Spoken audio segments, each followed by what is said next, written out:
The ninth Our Oceans Conference was held last week in Athens, Greece, and there were 469 new commitments to protect the ocean that were made and announced at this conference. This is a huge conference where many organizations and governments make massive announcements and commitments, and we're going to talk about on today's episode and some of the highlights and some of the concerning moments of this conference. We're going to talk about that on today's episode of the How to Protect the Ocean podcast. Let's start the show. Hey everybody, welcome back to another exciting episode of the How to Protect the Ocean podcast. I'm your host, Andrew Lewin, and this is the podcast where you find out what's happening with the ocean, how you can speak up for the ocean, and what you can do to live for a better ocean by taking action.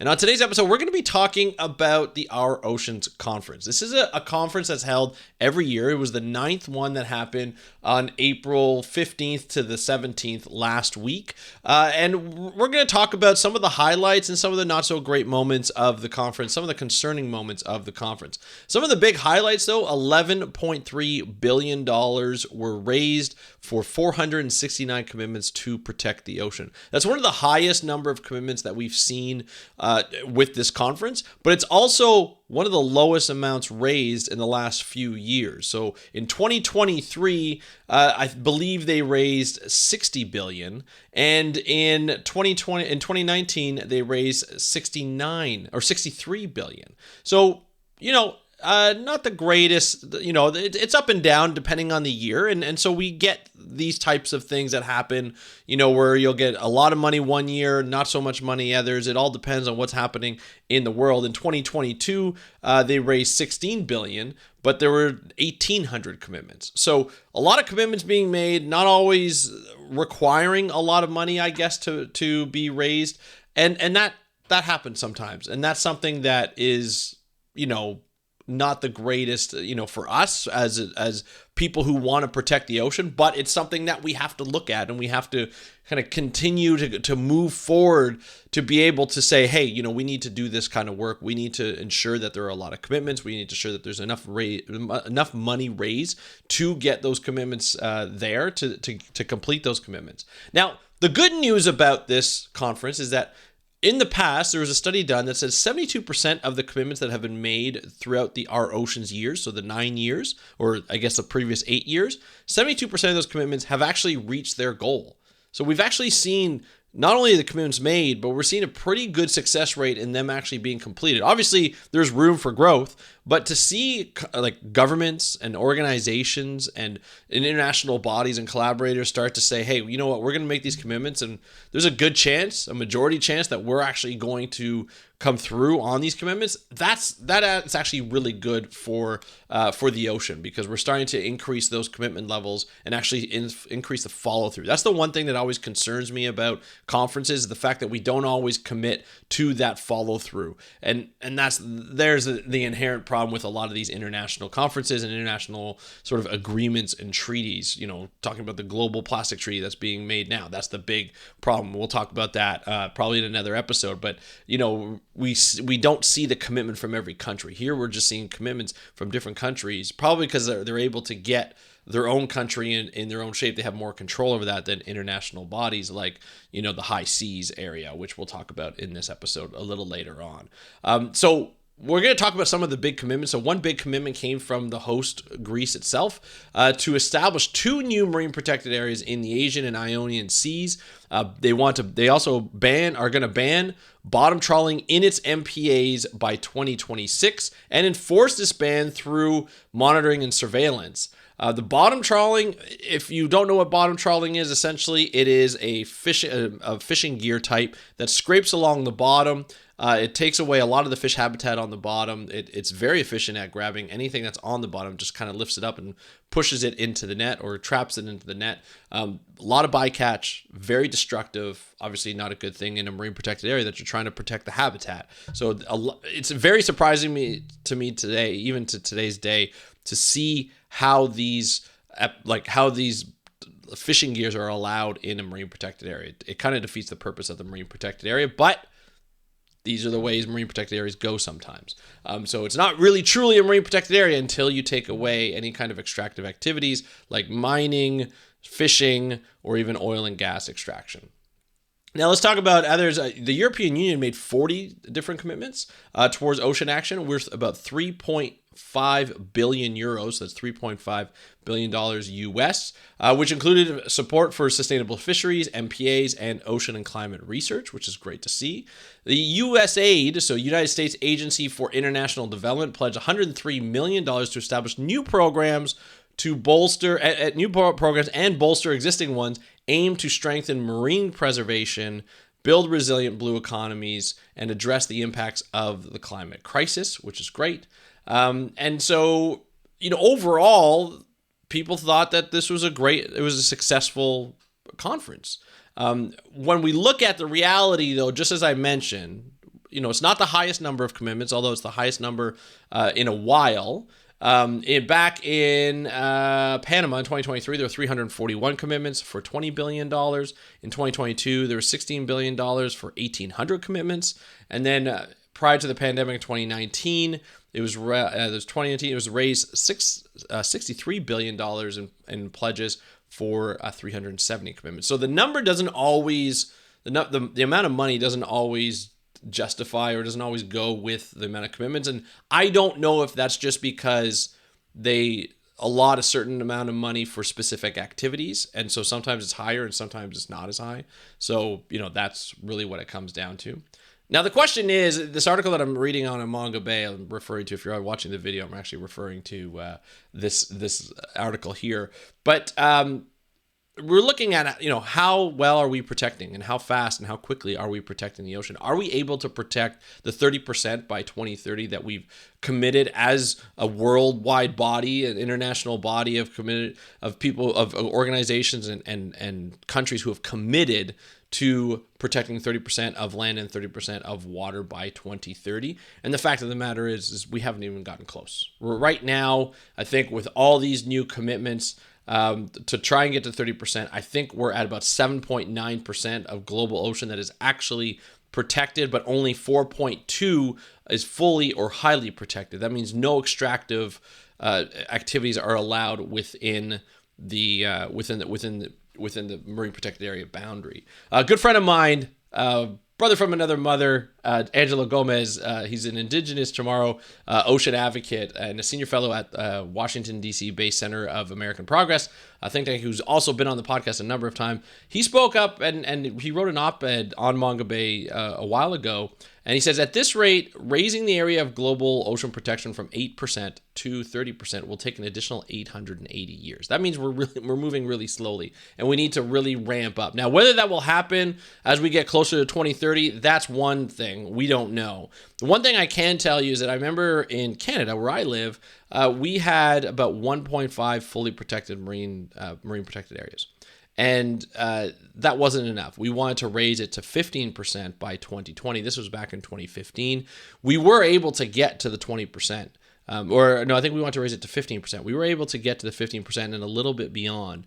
Now, whether those MPAs were chosen too quickly or not, that's going to remain to be seen. I'm not sure if I haven't seen anything about an analysis on whether those are perfectly protected or whether it needs to be protected, but they definitely started to designate more marine protected areas and expand some of the protected areas that we already had to make sure that they're not extractive and they're fully protected. So there is the ability, if the countries really want to ramp up that protection, there is the ability to do that. It's whether those marine protected areas, one, are going to be fully protected. So will it actually hit the 30 by 30 if they're not fully protected? And the other aspect is, will they move fast enough? Can they move fast enough and make them effective in terms of management as well as surveillance and monitoring? That's another problem. If you've listened to the podcast in the past or the audio podcast in the past, you've probably heard me talk about marine protected areas a number of episodes because it's one of my favorite things about conservation. But it's not always easy to get those done. It takes a long time to get those done, especially when you're doing it properly and you're inviting all the stakeholders, all the ocean users to the table before the process even begins so that you can talk to everybody, get everybody's input, and make sure that the buy-in is there when the final MPA boundaries is put and all the management activities are added in. So we also looked at, High Seas Treaty. there are 89 countries that signed on, and that was a huge thing. We had someone from Pew on the podcast to be able to talk about what the importance is and what the next steps are a year after the High Seas Treaty was signed. And at this point, we know that there are 4 countries who have ratified the deal out of the 89. So we still have a long way to go in terms of ratification. The goal is to get 60 we need 60 ratifiers, countries to ratify by the time, for it to go through. They want it by the next UN Ocean Conference, which will be June 9th to the 13th in 2025 in Nice, France. So they still have a long way to go, but it's a year now. It's over a year away. So hopefully the negotiators can get that done, and that will be great to be able to see. So there were a couple of other things that kind of caught us, off guard a little bit. The one thing is, we're looking at Greece, who's the host country, who's still offering leases to oil and gas companies. And that's not good. We want to make sure the host countries set an example. One of the examples they could do is not hand out as many or reduce the amount of leases that are available, or even shut them down altogether for any new leases, so that we're not seeing any new projects in the future, or in the later future, or even in the near future, as we start to transition away from that dirty fossil fuel type of fuel that we have and energy that we get. The other thing too is that we're looking at deep sea mining, which, there's some countries that are like Norway, the Cook Islands, and Japan that are looking into mining in their own national waters, which they're allowed to. However, is it really good for the environment? Is it good for the ocean? Is it good for the planet? We have no idea. I just want to tell you, we have no idea what the damage is to the deep sea ocean that we could do if we start to deep sea mine. Really, we don't know what the damage is. Right, we still don't have a fully explored bottom of the sea. We've only explored a small percentage of the bottom of the sea, and the ones that we have explored, we've noticed that there are very unique habitats that are highly diverse, and they play a role. We just don't fully understand what role it plays within the ocean ecosystem as a whole. We'd have no idea if we start to damage that deep seabed. We have no idea what's going to happen to the rest of the ocean if we start to mess around with that. So that's obviously a huge problem. And so there are, there's a meeting that's going to happen in Kingston, Jamaica in the summer, I believe. And there's going to be more decisions on what is going to happen, how deep sea mining is going to be regulated. There's also going to be an offer put forward where ministers from different governments like France, I believe Palau, and other countries are going to go to the meeting, which is a little bit more of an important when they send ministers in general over, and not just negotiators. They're going to want to put together a moratorium and propose a moratorium on deep sea mining for another while. If you remember correctly, there has been a moratorium before, and it's only started in the last couple of years where they started to discuss actually deep sea mining and exploring. It's still not in full production. They're still exploring to see whether it's viable in terms of whether they can get enough metals and if their processes are done properly. So that's going to be something that's interesting. Now the momentum is there, right? We are seeing a momentum shift. We are seeing more and more commitments. We're starting to see commitments being completed from this conference at 72%. So we should start to see more and more projects that are getting completed, and that's a good thing. But we still have a long way to go. I think more countries and organizations are having better success at getting these policy initiatives as well as projects on the go, to get them funded and go. Just recently, I just saw that the United States were hiring 20,000 climate-related jobs in the U.S. alone. So we're starting to see more and more people getting involved and working within the environmental realm, within an area where we can say, hey, you know what? Let's actually start to work together, and let's put this stuff together where we can say, hey, we're actually doing something good for the ocean. We're actually working harder. We're focusing more on the ocean. It's going to help reduce climate change impacts in the long future. We still have a long way to go, but this is what we can do. We can protect fisheries, make them more sustainable. We can protect habitats and protect people that use all these resources in the ocean. Now, the next our ocean conference will be the 10th one. It will be in 2025 in Busan, South Korea, but we don't know the exact date. It'll be around this time. It's usually around Earth Day, I believe. So that'll be interesting. And the Athens conference did end with a note of hope, despite the many challenges that lay ahead. And there is a quote by Theodoros Skylakakis from Greece's Minister of Environment and Energy. He said, "I would like to finish by reminding us that the future does not belong to us. It belongs to our children and grandchildren in the generations to come. And for them, we have to succeed." And that was a great way to end the conference. And I know I had a lot of friends and colleagues that were at the conference who, are very hopeful with the conversations that they're having, the collaborations that they're able to make to be able to move forward with better ocean protection. Now, are we moving fast enough? No, absolutely not. We need to move faster, but this is something that, we have to build on and get that momentum going, and then double that effort. Just double down and triple down and quadruple down, and continue to move forward and continue to protect the ocean in a variety of ways, including a variety of things, looking at sustainability, looking at ocean justice, looking at inclusion, making sure that everybody's included in the process. And this will help facilitate better, stronger policies, stronger regulations, and stronger conservation projects that will be completed and that will help protect the ocean.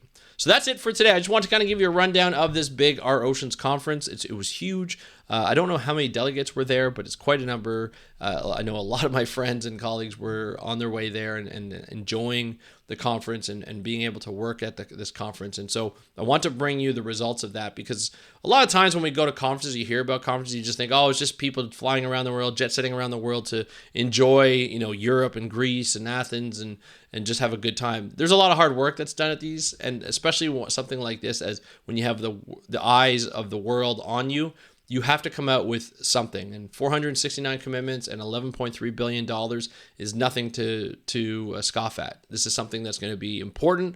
It's something that we will get hopefully a better completion rate than 72% and continue to build on the momentum that we had in this conference. So that's it for today's episode. If you have any questions or comments, please feel free to leave one.